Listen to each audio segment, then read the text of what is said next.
Hi, friends. It's Janine Richards from Q101. Welcome to The Tour Life. Grab your all-access pass and join me behind the scenes of the music industry. Together, we'll discover how to live happier and healthier lives doing what we love. Today's guest has been performing as a guitarist since he was 15 years old, with musicians such as Buddy Guy, B.B. King, Koko Taylor, and Yelawolf. You can check out his debut album, Saint of Second Chances, everywhere you get your music. Here is my conversation with the Southern soulful Nathan Graham. So Nathan, we met years ago, back in 2011. Tell me what was going on back then. I was just kind of getting my footing with being a musician and playing with a couple different people. I think we met when I played with Robbie Gold. But yeah, I was really just trying to get my foot in the door of playing shows and going around town and, just kind of making a name. So there was a lot of that. 2011, man, how old was I when we met? It would have been 8 years ago. 21. It would have been 21 or 22. Yeah. So what have you been doing since? I saw you were on The Voice and you tried some other stuff and then you went on tour. So tell me kind of what happened between then and now. Sure. So yeah, I went on tour. I started a band, went on tour with that band, went on tour with a couple other bands, like Americana acts and country acts and things like that. Couple hip hop guys like that. I did a lot of that. So I kind of just went and kind of became the jack of all trades when it came to playing music. Everybody needed a guitar player. So I was like, okay, cool. I can do that. I can kind of adapt to a bunch of different styles. And so I just kind of my teeth sort of just being on the road with different types of people. When I did The Voice, I actually got called to do The Voice. I was not really interested in doing that at all. I've still never seen the show. I still haven't seen my episode. I don't really have the desire to watch it. It was something that I was like, okay, it's if this brings more attention to what I'm doing, then fine. Then yeah, I'll go ahead and do that. But yeah, it was kind of a weird experience. That was definitely one of the most difficult and odd experiences outside of touring. Touring, I knew how to do. I knew how to be in a bus for almost 22 hours of the day and all that stuff. But it was the fact that you had to wake up at 6 a.m. and then stand around for a long time and then wait for this person to kind of give you a cue and blah. That was the really hard part. But yeah, it was a lot of stuff that happened in between that. It was just playing gigs and playing bad gigs, playing great ones, having certain deals come up and go and fall through and things like that. So it was quite a bit that happened between playing the Irish Oak in Chicago and kind of doing all that stuff. Yeah, so it's funny that you mentioned that there's a lot of waiting in TV. And that's something that I've heard a lot. It's most of the job is waiting around, especially if you're in the band, right? Because the crew's working most of the time, as soon as they get there. But a lot of the band, you guys sometimes have a little bit of time to do. Sometimes you have to rehearse the whole time, but a lot of it is just waiting. So since you went, you said you went on tour before The Voice. So what year were you on The Voice? 2017. I was on The Voice. 17. Okay, so then that's 5-6 years in between. So what happened? Who did you tour with, and how did you even get into touring? I went to Nashville a lot. So I ended up going to I had a couple of friends of mine that I went to college with, and they were like, "You got to come out to Nashville. You got to come out to Nashville. People would love you and blah blah blah." So I was like, "All right, fine. I'll go out to Nashville for a little bit." And I would just take a weekend trip there. I just, Friday through Sunday, just take weekend trips, go jam, write with some people, meet with people, things like that. Come back home. And I went on tour with a guy named Devin McCabe, who's a country artist. or I guess like Americana artist or what have you.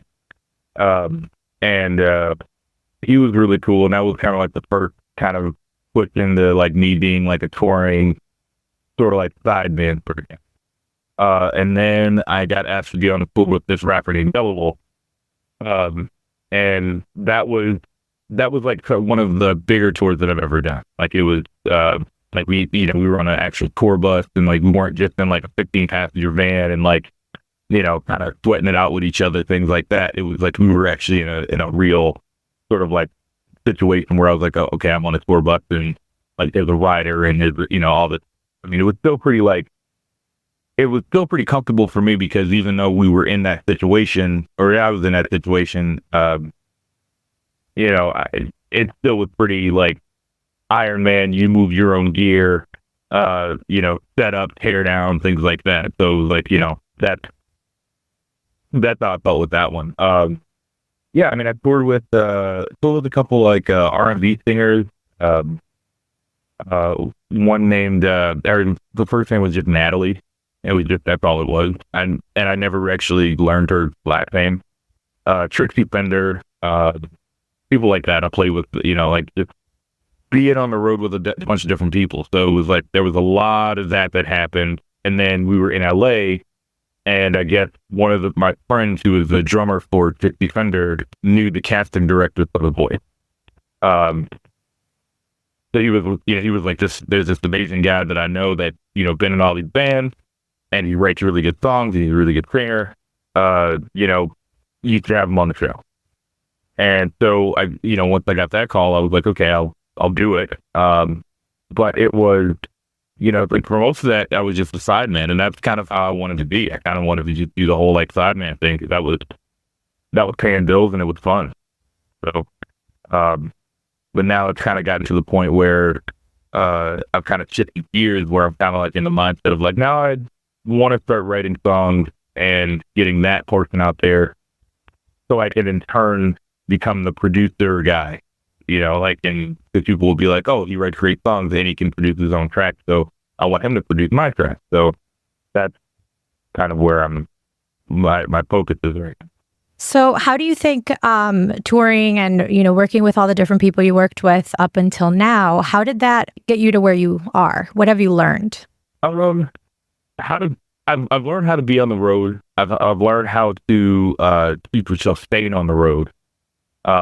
And also like the how you can kind of learn as much of not what to do as what to do. I'm learning not a lot of like not what to do. Like, don't do that. Don't make sure you don't have too many days off. What are some of those? It's like, like making sure you don't have too many days off, because that always leads to trouble. If you have like 3 days off in a place, and, all of a sudden you can lose your drummer, because he's gone off with some girl or you spend too many days drinking, and then the day that you have to leave, you're just like, oh my God, I'm so hungover. He's going to drive, blah, blah, blah.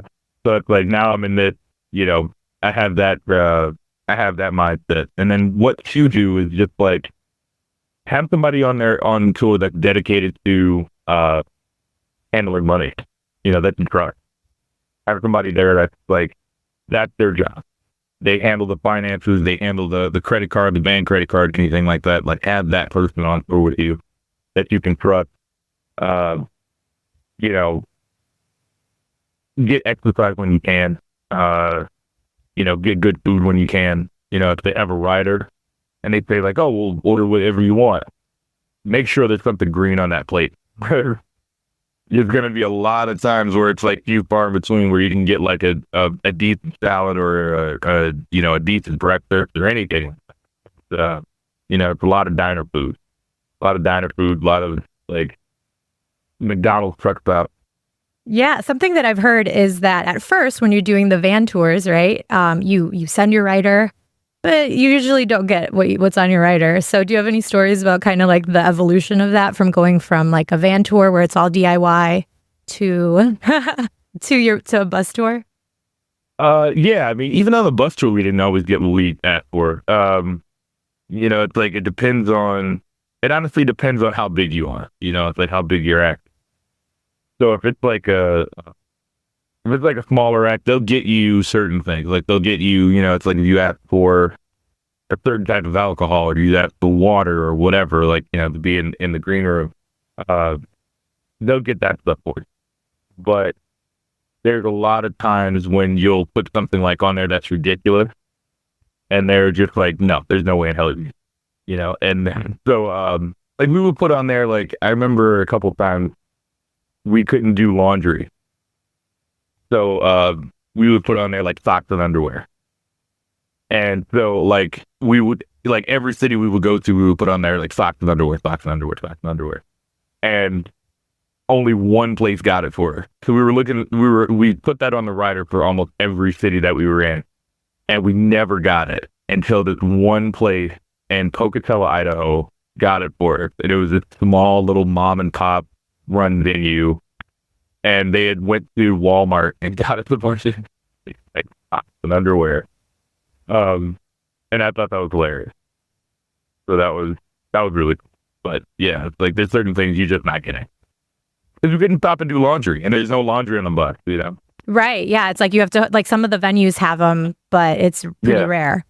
I've also heard sometimes, like, there was a tour manager, I can't remember who's exactly, but anyway, they had put peanut butter on their rider for like every show, and they just had like this huge collection of peanut butter, and the band didn't say anything for a while, but it just turned into like just way too much peanut butter. I don't know, but that's pretty funny.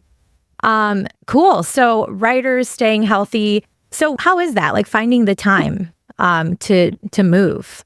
Usually early in the morning for me. I kind of get up earlier than everybody that I've ever been on tour with. So I kind of get up and I'll have like a jump rope with me or something like that, or it's like I'll have that, so I'm at least doing that.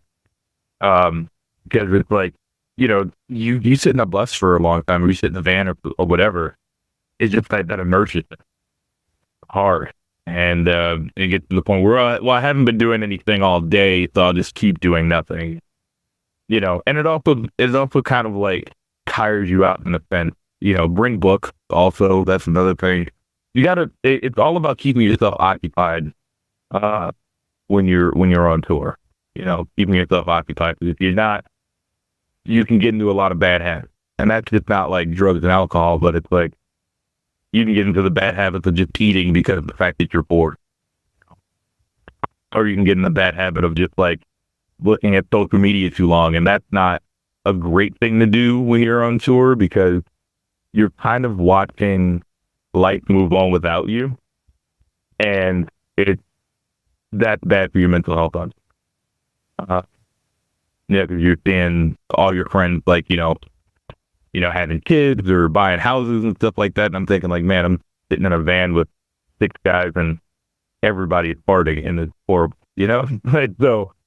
And as much as you love it, but it's one of those things where you'll kind of look around at your immediate circumstances and you're just like, oh, this is not great, So, early in the morning, late at night, after a show, if I have the energy after a show, I'll definitely, find a reason to move, or like foam roll or anything like that, just to keep some sort of semblance of, all right, I'm not just sitting. I'm not just doing like a bunch of movement for like an hour and then sitting for like 20 hours, or not engaging myself at all. That's always the hard part. Yeah, I hear that. And so what's something that you have to deal with that you didn't expect? I mean, when it comes to any of this, right? Because we all have expectations when we start something, right? And then, things go totally differently. So can you think of anything? I didn't know that I was gonna feel so lonely on. There's a lot of times, like, especially if you're in a band, like for a while I was just like I said, being a sideman, right? And there was a lot of people that on the tour bus that I didn't really want to talk to. Like, I had kind of figured out, okay, we're not gonna get along, and I'm not gonna like stick around and just like slug it out with you or anything like that, but I'm just going to kind of remove my. So it's like you could be in a bus full of people and feel like super alone because you don't have anything in common with anybody that's here other than the fact that you play music and you're playing for this one artist, So, you'll start talking and you're just like, man, it's like I really have nothing in common with.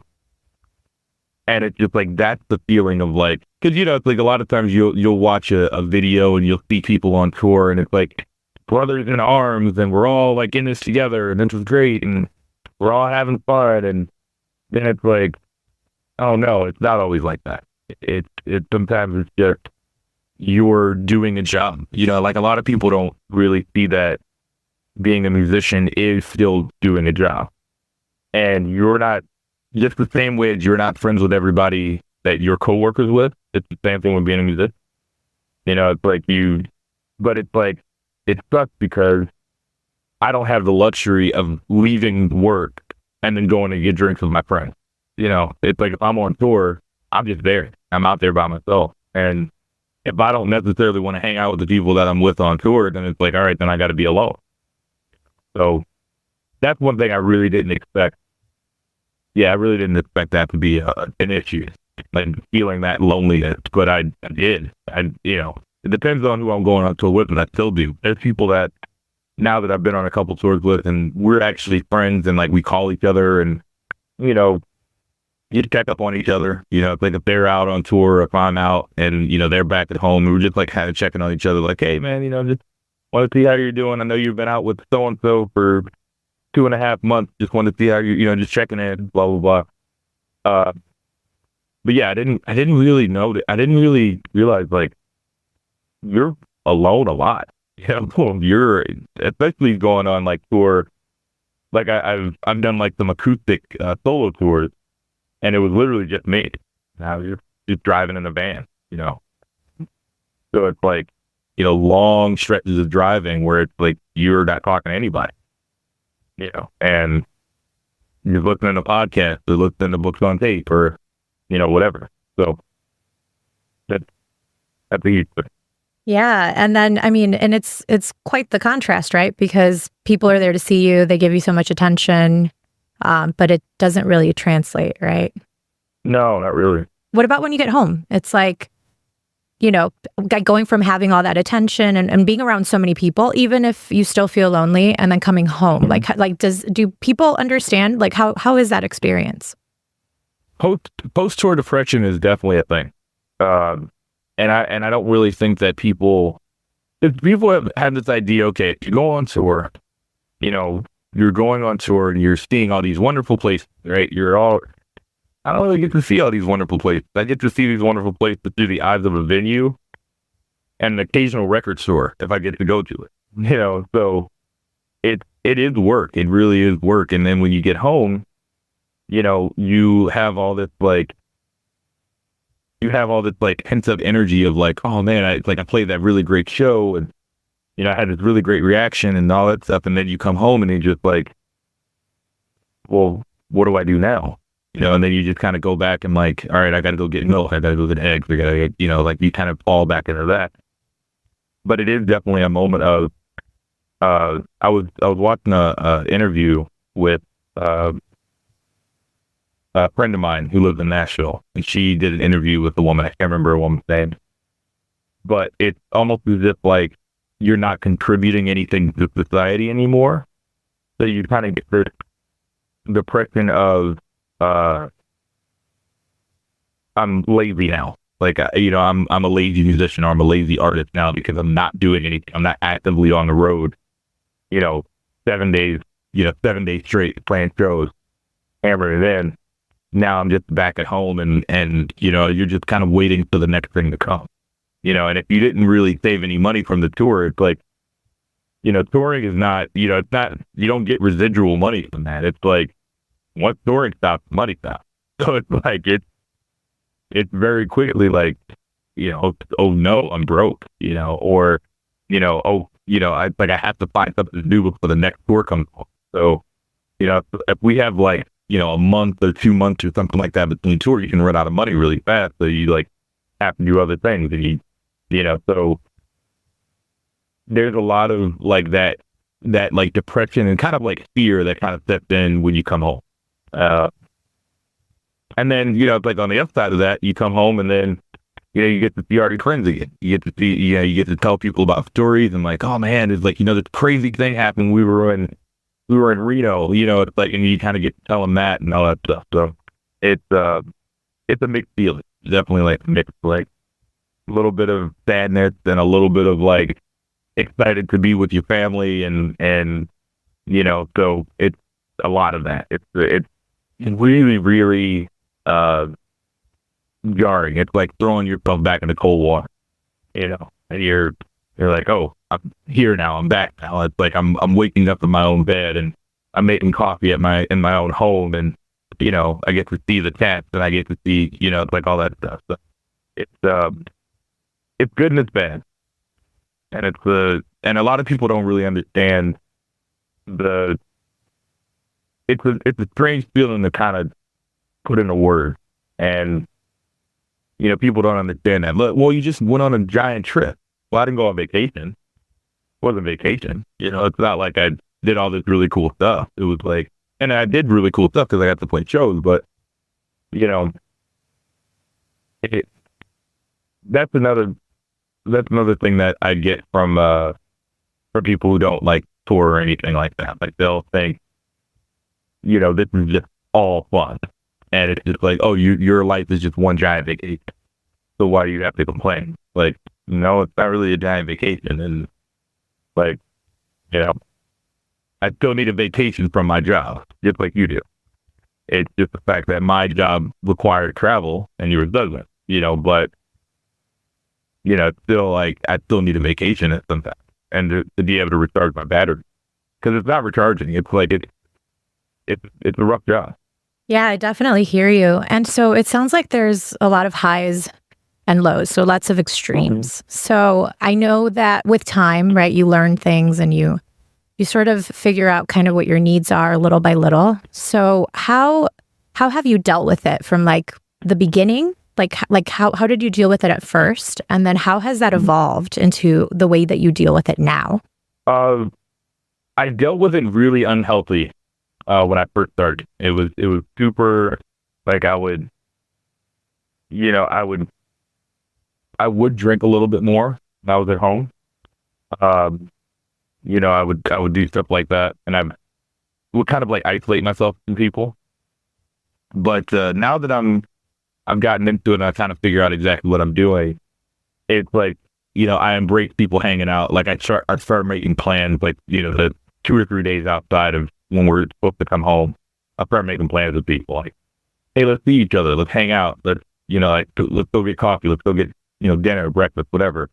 Come by the house. Like, I'll come by your house, whatever. So I really just deal with it by being around people that I really love to be around and doing things that make me happy. Taking time to rest. If there's a book I'm reading, like I'll take a whole day and just like finish the book, or, I'll just cook, I'll just cook for myself because I haven't been able to do that. And I'll just keep doing that for like a week. It's like, it's really nice to kind of get back on that sort of swing of things. So it's really, it behooves me to kind of get right back in the swing of my life here, as opposed to just kind of sitting and, sipping whiskey and then kind of being like, oh, now I'm sad again. Because I'm not doing this every night and like, oh, so it's like I get right back in the swing of life. Yeah, that's really nice to hear because, even me, I have a normal job. I'm a teacher. And on Fridays, I would come home and I would just like drink a bottle of wine because I was like, I'm so tired. But then I'd be hungover for like 2 days. And then, depression sets in from that. So yeah, I totally hear that. And it's nice to know that, that you're doing stuff that's better, that's healthier. So how long does it take you to recover from like a tour?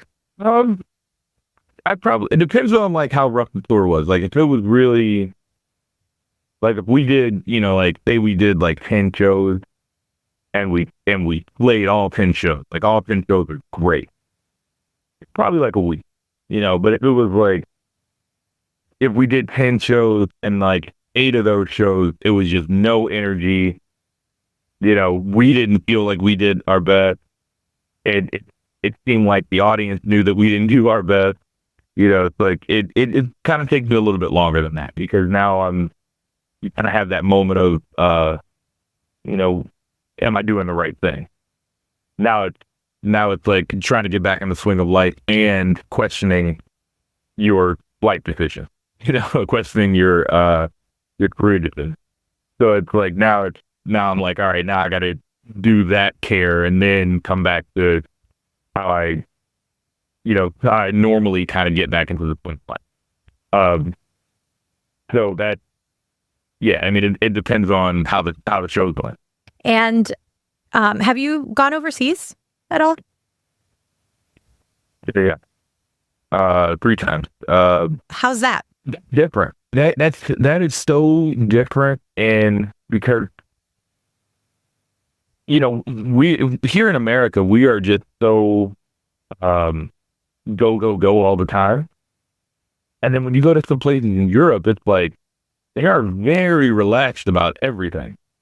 Like I've been to places where you get there for sound check, and it's just like the sound engineer is just like, all right, let's go. Guitar, bass, drum, go now. And then you get to like Germany, and they're just like, yeah, okay, we'll get to it.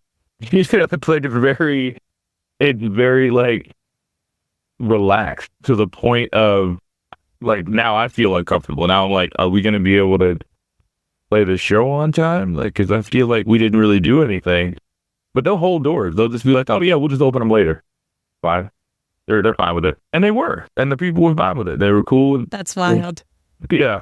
The only place that I felt like it was even more fast-paced than America was Japan. They were very efficient and very quick. And like, like I remember hopping out of the van that we were in, because they rented us a bunch of like backlines, a bunch of amps and guitars like that. So I came with my guitar and just an overnight bag full of clothes, and all these guys in the venue, like as soon as we pulled up, our manager at the time like texted the guys inside, and it was just like, hey, we're here, blah blah blah, like no rush. And it was almost like it was like a well-oiled machine. It was like watching like pit crew in NASCAR. They ran out, opened the back doors, took out all their stuff, and had it set up before we were like walking in. And it was just like they knew our cage plot and everything, and they like had everything set up and mic plates and everything like that. By the time we walked in, I was just like, oh, okay, like we're here to work. I see what's happening here. So that was a little different.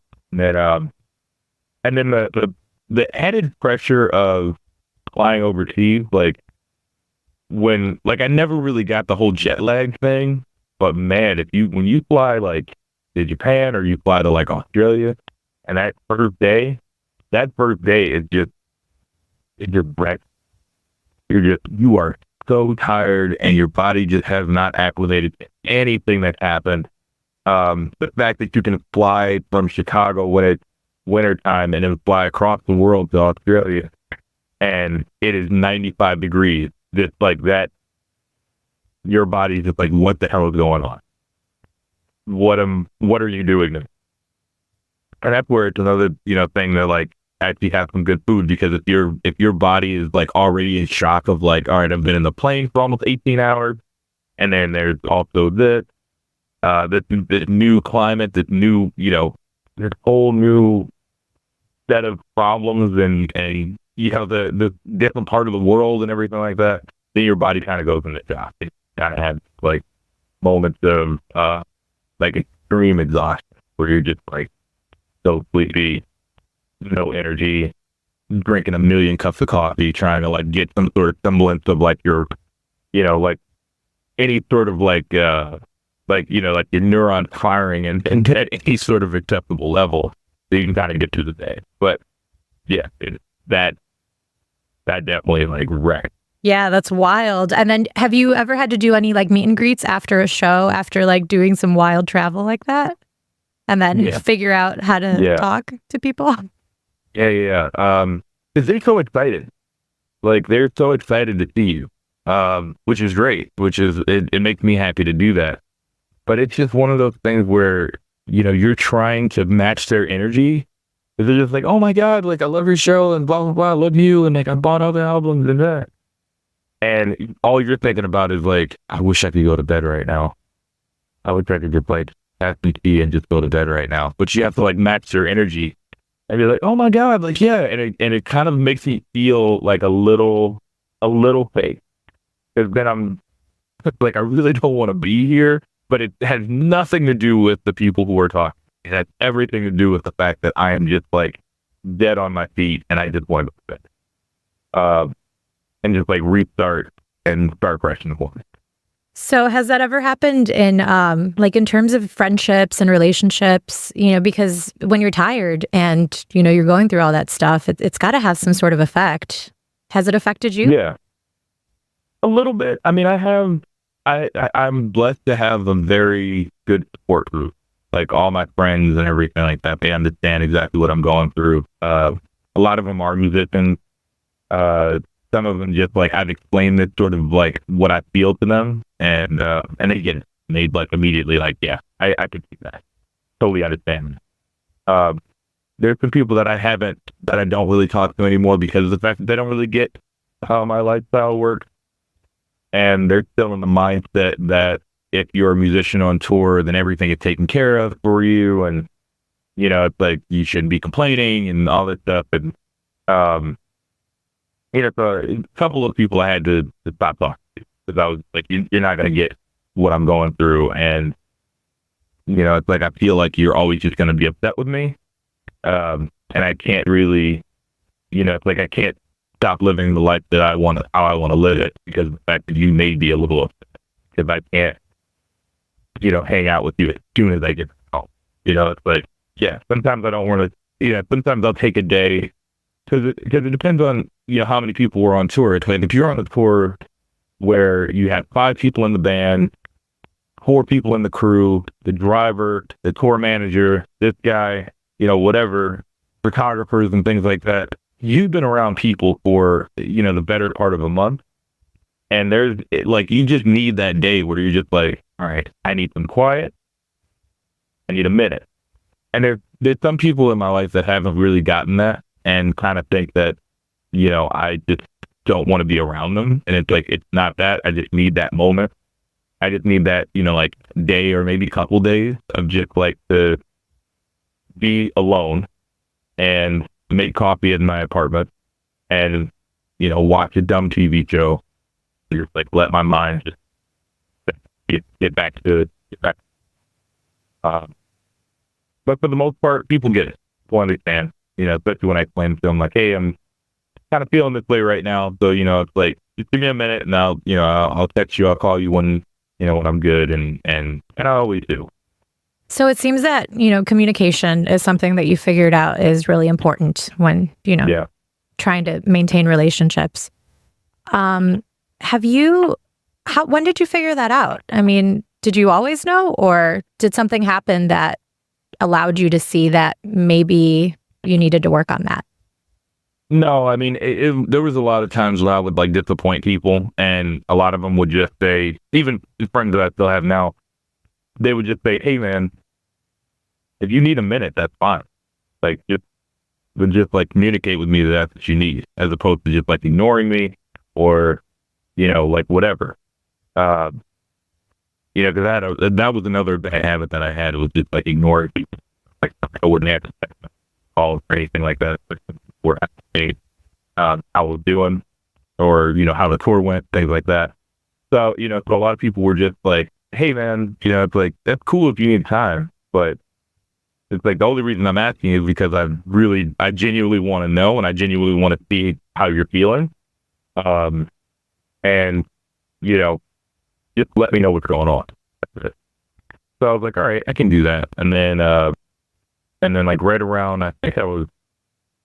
Like the last year or so, I started going to therapy, and like communication was a huge, communication was like a huge thing with my therapist and all that stuff. So I was just like, all right, well, I have to really start practicing that. I really have to start like saying like, okay, these are the times that I need to be alone, and I can text somebody back and say like, hey, it's like, if you don't hear from me for a couple days, I'm okay. I'm not upset with you. I'm just having a rough couple days. I need a minute. And for the most part, they'll be like, okay, cool. Some people will try to fix it, and I'm just like, no, I don't need you to fix it. Need a minute. Everything's fine. So, but that's definitely something I had to learn. That's definitely something that I got yelled at a couple times with people. So I was like, all right, well, I can do that. If me communicating to save this friendship, to save this relationship is the thing that I need to do, then I'm going to do that. If people in your, especially like if how sad would that be if I came home and then, like especially like one of the last tours I went on, I didn't hang out with anybody on that bus, and then to come home and still be alone, like that would be the worst. So, I made those I made not sacrifices, because I don't like to call them sacrifices because it's not like I sacrificed. It's like I just made those adjustments in my own life so I could be like, all right, I need to learn how to be that person. I need to learn how to be a better communicator. And if it's like if I do that, I'll have friends for life because they'll understand exactly what I'm going through. I'll understand exactly what they're going through. Yeah, I definitely think that a lot of personal growth and learning how to thrive and be in a healthy mindset has to do with, being real with yourself and realizing that, it is really about working on yourself, and then in turn you'll have better relationships. Yeah. What advice do you have for somebody who's starting? I know that something that I noticed is that you've been in Chicago, right? That's basically your home base. Right. So have you ever thought about moving around? Do you think having roots in Chicago and always having a place to call home, do you think that helps? So one of the reasons why I like living in Chicago and I haven't made the move to like Nashville or whatever, because a lot of peers have made the move to Nashville. I can always get to Nashville. I can always get there. I can drive there. I can fly there. It's an 8-hour drive. It's not that hard. I think it behooves a musician to be in a place where there's not always the talk of music and art. Because Nashville is a very much a town that Nashville and Los Angeles are very much two towns that that's all people ever like. It's like I can't have a conversation about baseball in that. It's like, you'll say like, oh man, I really hope the Sox do great this year. But yeah, man. Yeah, it's like the last time and then all of a sudden it'll go back. The last time I was in Chicago, I was recording with, Martina McBride. And it's just like, all right, now we're talking about music again. So I think because it's like at some point you love doing this, but it is still work. And I think you need to have a place where you can go where you don't talk about. And I think like in Nashville, that's what everybody ever talks about is music and who got signed to who, and what famous person they saw in public and gave their demo to and things like that. So it's like it's like I've been there quite a bit, and like that's what the conversation is based around. It's like, and if anybody finds out that you're a musician, it can be your barber, your hairdresser, like they'll cut your hair. It's like, oh, what do you do? Oh, I'm a musician. Oh man, I know Dave Cobb and blah, blah, blah, blah, blah. And it's just like, okay, I didn't really want to hear about that, but okay, thanks. So like having a home base where it's like, I can talk about where to get good sandwiches and baseball. And, it's like right now my downstairs neighbor is brewing beer, stuff like that. I can go down there and talk to him about that. That really helps when it comes, you're living your life and making sure that you're staying sane. So what other stuff do you do? Like in what capacity? I do quite a bit. Yeah, just Yeah. Yeah. So what other stuff do you do? So you said you know about foam rolling and all that stuff. So I figure you work out. Are there like any sports that you do or stuff like that? Yeah. I like I like working on motorcycles. I have a motorcycle right now that I'm currently working on, and that's kind of my it's kind of like not mindless, but it's like something that's not very emotional. It's just very take pieces apart, put them back together. That's it. It's very mechanical. It's very I like that. I really like axe throwing. I've gotten into that, um, which is really fun. I know that a lot of people kind of make fun of it, like make fun of people who still act, the axe throwing or whatever. But it's actually really fun. Gets a lot of aggression out in a very healthy way. Um, yeah, so I mean, I like working on stuff that's like technical.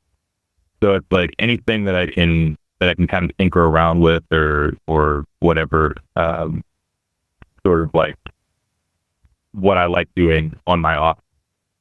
I've also been working with different people, like to write songs with them and things like that. That's another thing that kind of helps because I'm not writing songs for me, writing for somebody else.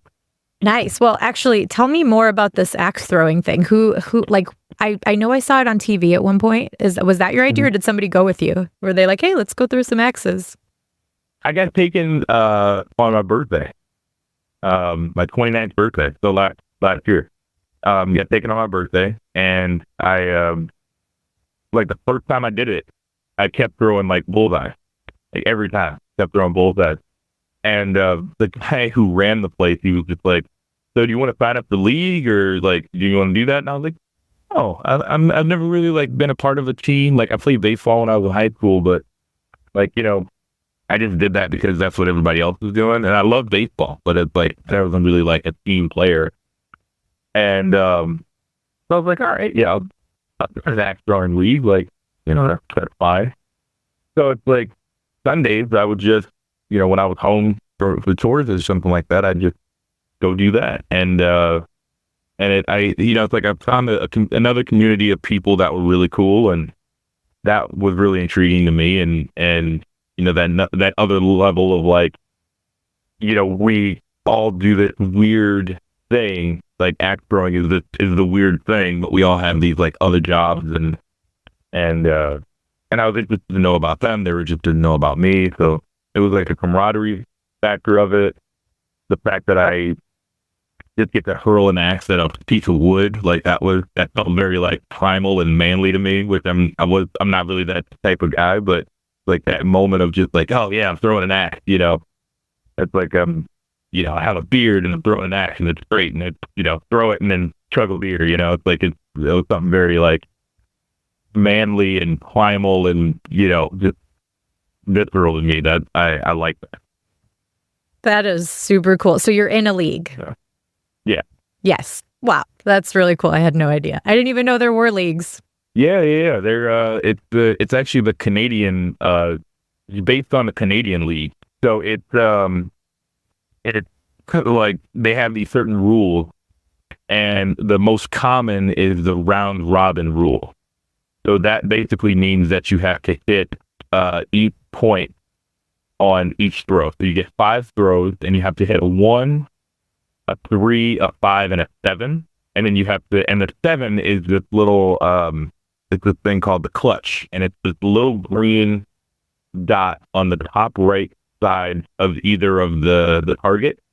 I mean, and they're small, they're like that big. And you gotta hit them with an axe. So you have to hit each one, and if you don't hit each one, then you don't win. So whoever's the first one to hit each one of those things, and like every time you fail, you have to start over. So if you do like 1, you get a 3, and then you get another 3, you got to go back to 1, and you got to keep doing it until you hit 1, 3, 5, 7. And that's actually really challenging because again, it's kind of technical, and I have to like really think about, okay, like how's my body placed? How hard do I throw? And it's like how high is my shoulder? Like if my shoulder's too high, then I'm gonna hit that 3 again. If my shoulder's too low, then I'm gonna hit 1. And then it's like I have to really think about it. So that's really, really fun. And I've gotten pretty good at it in the last couple of months. So I'm very happy. That's so cool. And I really do. I firmly believe that the more different things that you can get into, the better health you have overall, especially mentally. So we're almost out of time. So I wanted to ask you, what's the best piece of advice that you've been given that helps you thrive? Save your money. That's been the best piece of advice. If you honestly, because none of this, being a touring musician, being a creative, an actor, whatever, whatever you're doing, it's all freelance. It's not. I know a couple people who rear musicians, and they have a gig playing like weddings or whatever, and they have like their they're on like retainer for $60,000 a year, right? So they're gonna make $60,000 a year regardless. But for the most part, those jobs are very, very few far in between. And once people get those, they rarely give them up. So it's like, even if it's just a little bit, like if you make $100 for a show, spend 40 of it for fun and 60 of it. It's like that's always been the best advice. And I haven't always heeded that, but that has probably been the best advice I've ever gotten. There's like, I've met so many blues musicians. I used to play with them, with Carl Weathersby and things like that.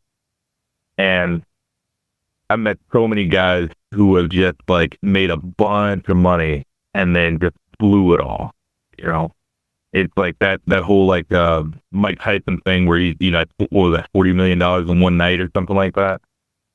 I've seen musicians do that. I've toured with musicians who like go out and they buy us all watches and buy like, the big steak dinner and stuff like that. And then by the end of the tour, they're broke. Here are some key takeaways from my conversation with Nathan Graham about living a happier, healthier life. 1, put socks and underwear on your rider. You never know, you might get lucky. 2, make sure there's something green on your plate. You'll be eating a lot of diner food on the road, and you got to get the good stuff in while you can. 3, find time to move and maybe read so you don't pick up bad habits when you're bored. 4, communicate with your friends and family about your needs. Communication really can save relationships. And 5, pick up a pastime like maybe axe throwing that has nothing to do with your job for some work-life balance. Thank you so much for joining us on The Tour Life. Please remember to rate and review the show on Apple and Spotify to help us elevate these important conversations. Join our community and get access to exclusive behind-the-scenes content. And you'll also be the first to hear about upcoming events and giveaways by connecting with us on socials at The Tour Life Podcast and at Q101 Chicago. For the real story behind some of wrestling's biggest moments, it's Something to Wrestle with Bruce Pritchard and Conrad Thompson, too. It feels like April is release month. When you get through with that set of stories and it's time to set a new course for the next WrestleMania, and that makes sense if you're going to do what Jim Ross would call a roster purge. Taking a look at your corporation a couple times a year and realizing that some strength over here, or you need to eliminate some. That's all it was. Something to Wrestle, wherever you listen.